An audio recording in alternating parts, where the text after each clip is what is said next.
Hello class. In this example, we're working on example 3 from section 6.6 in your note packet, area between two curves on page 95.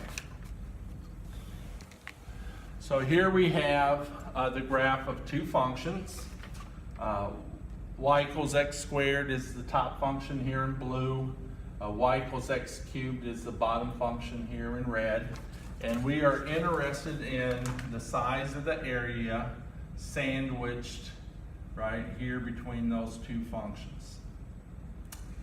And so we got to find the two values of x where the two functions intersect, where they cross each other. And you can see here at x equals 0, they cross each other. Right, so that's a equals 0 in this case. And up here, right, here at x equals 1, right, the two functions cross again. And so b equals 1 in this case. Now, you can verify that algebraically, right? You set the top function x squared equal to the bottom function x cubed. And then you find the values of x, right, to make this left-hand side equal to the right-hand side. Well, if you subtract x cubed from both sides, we have x squared minus x cubed is equal to 0. And now you factor out an x squared on the left-hand side, and we have x squared times x minus 1 is equal to 0. And then by the zero product property, x squared has to equal 0 or x minus 1 equals 0. And so we end up with x is equal to 0 or x is equal to 1. Okay. So that verifies, okay, the two values of x from our visual inspection, right? The two values of x where the two functions intersect, where they cross each other, is at x equals 0 and x equals 1.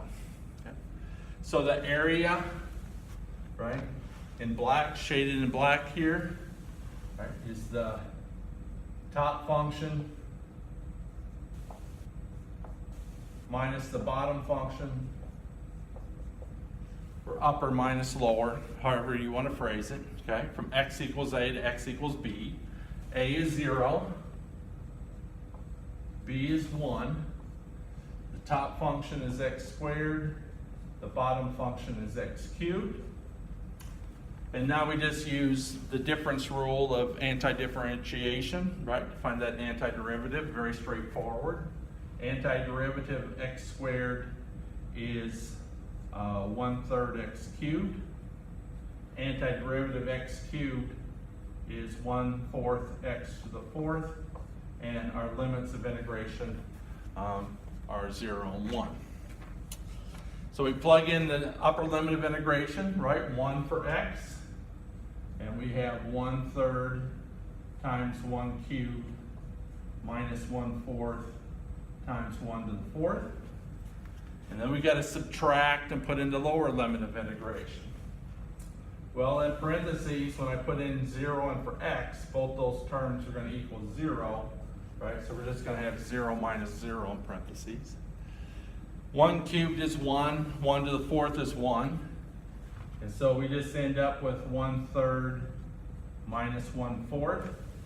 And 12 is the common denominator. And we end up with 1/12 as the area shaded in black here between those two functions. So the area is 1/12 of a square unit. And we're done. Okay?